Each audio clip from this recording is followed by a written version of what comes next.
Eu me chamo Alexia Celane Vans e vou falar um pouco sobre o nosso estudo de caso.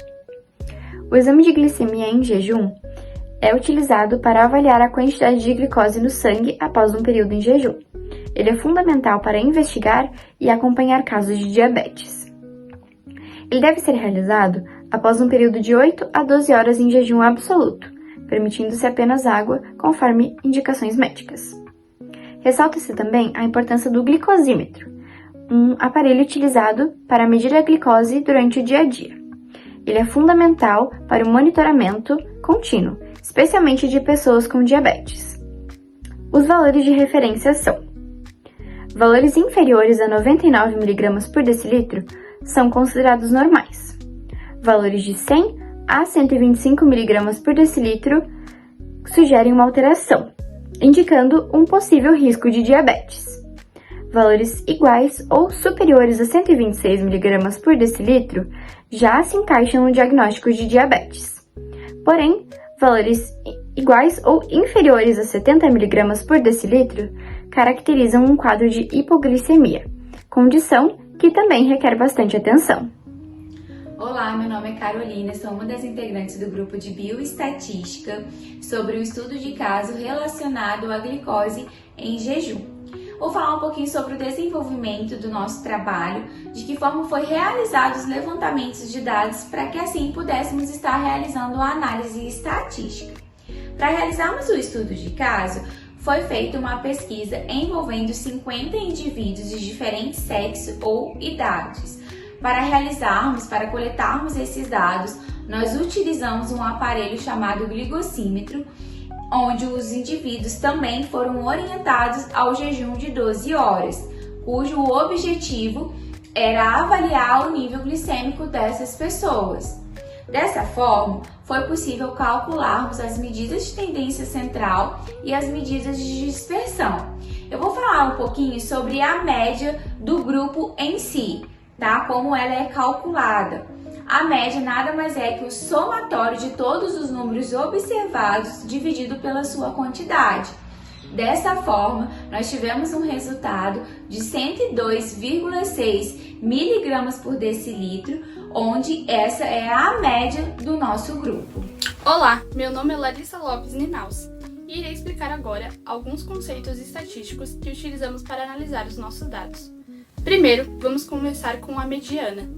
A mediana nada mais é que o valor que fica exatamente no meio quando organizamos os dados em ordem crescente. No nosso conjunto de dados, a mediana foi de 98,5 mg por decilitro. Isso significa que metade das pessoas avaliadas ficaram com a glicose abaixo desse valor e já a outra metade ficou acima. Partindo agora para a moda representa os valores que mais se repetem no conjunto. Na nossa análise, encontramos duas modas, sendo elas 90 mg por decilitro e 92 mg por decilitro. Isso mostra que esses foram os valores mais frequentes entre as pessoas estudadas. E por fim, mas não menos importante, a amplitude. A amplitude mostra a diferença entre o maior valor e o menor valor dos dados. No nosso caso, fizemos o cálculo da seguinte fórmula: 145 menos 72, resultando em 73 mg por decilitro de amplitude. A medida indica o quanto os valores estão espalhados. Uma amplitude grande indica que existe uma grande variação entre os participantes. Olá, eu sou a Isabelle Bolzani. Eu vou apresentar sobre a variância, o desvio padrão e o coeficiente de variação sobre os dados que nós obtivemos na nossa análise bioestatística da glicemia em jejum. Eu vou começar falando então sobre a variância, que nada mais é quanto os valores da glicemia se afastam da média que nós obtivemos de todos os valores. No nosso conjunto de 50 indivíduos, o valor total da variância é 369,96.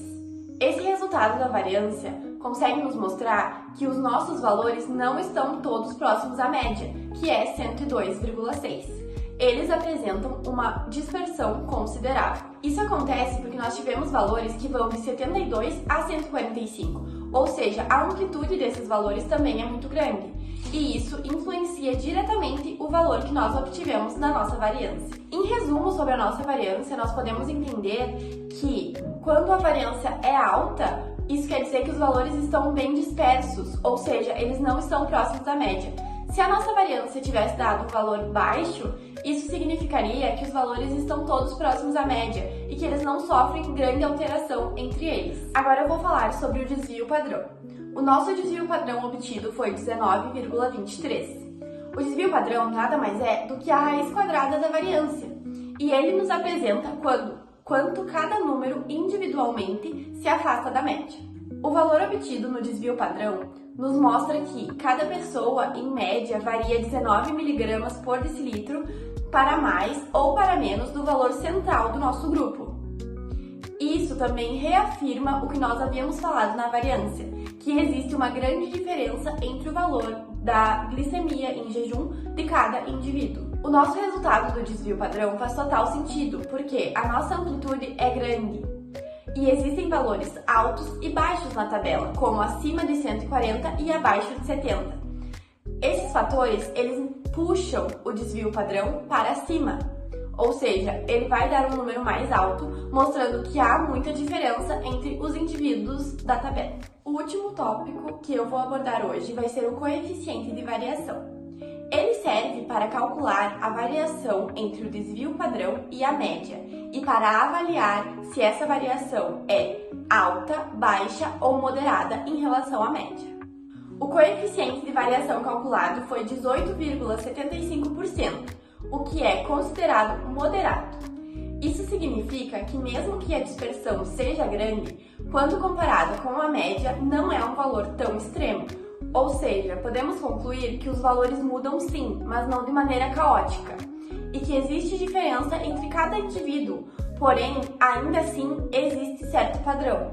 Além disso, também percebe-se que o grupo apresenta uma variação estável, não está nem muito homogêneo e nem muito disperso. Então, conclui-se que a glicemia em jejum é moderadamente estável. Olá, me chamo Ana Luísa e eu sou uma das integrantes do trabalho. E falarei um pouco agora sobre a nossa análise de dados. A análise de níveis da glicemia em jejum, por faixa etária, mostra um aumento significativo da glicose conforme a idade avança. Em jovens de 20 a 29 anos, a média é de 85 mg decilitro, indicando um bom controle glicêmico. Entre 30 e 39 anos, há um leve aumento para 95 mg decilitro, ainda dentro da normalidade. Já nos 40 e 49 anos, a média chega a 110 mg decilitro, aproximando-se da faixa limítrofe, exigindo maior atenção. A partir dos 50 anos, os valores ultrapassam 120 mg decilitro, aumentando o risco de pré-diabetes, diabetes tipo 2 e problemas cardiovasculares. Já a comparação entre homens e mulheres mostra valores semelhantes em diferenças significativas entre os sexos, indicando riscos parecidos para ambos. Na análise estatística, o grupo apresentou média de 102,6 mg decilitro, mediana de 98,5 mg decilitro e moda em 90 e 92 mg decilitro. A amplitude foi de 73 mg decilitro, indicando grande variação entre valores. A variação e o desvio padrão de 19 mg decilitro mostram dispersão moderada. O coeficiente da variação, 18,75%, confirma uma variação relativa moderada na conjunção de dados. Conclui-se, então, que avaliar quantitativamente os níveis da glicemia é essencial para identificar riscos metabólicos precocemente, orientando decisões clínicas e promovendo ações preventivas ao longo das diferentes faixas etárias.